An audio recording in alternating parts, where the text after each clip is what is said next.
നിങ്ങൾക്ക് ഹജ്ജിന് പോകാനായിട്ടില്ല എന്നോട് പറഞ്ഞു.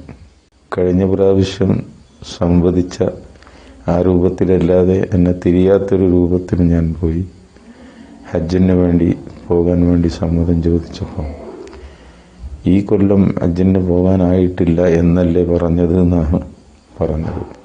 അടുത്ത കൊല്ലം ഹജ്ജ് യാത്രയ്ക്ക് വേണ്ടി ഒരുങ്ങിയപ്പം ബഹുമാനപ്പെട്ടവരെ സമീപിച്ച് സംസാരിച്ചപ്പം ഹജ്ജിന് പോകാം എന്നോട് പറയുകയും ചെയ്തു.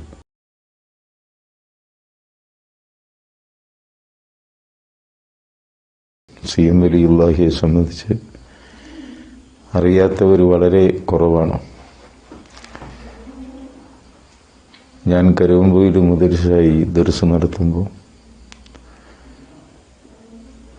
ഹജ്ജിന് പോകണമെന്ന ആഗ്രഹത്തോടുകൂടെ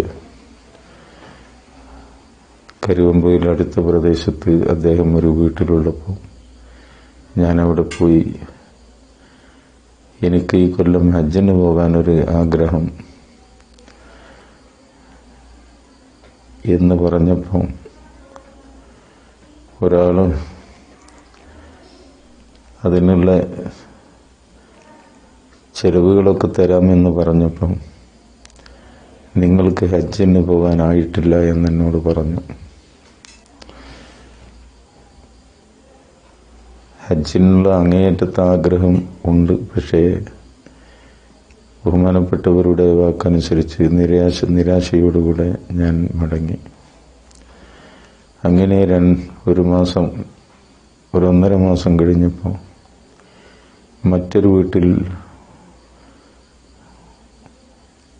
മഹാനവറുകളുണ്ട് എന്ന് കേട്ടപ്പോൾ ഞാൻ അവിടെ പോയി.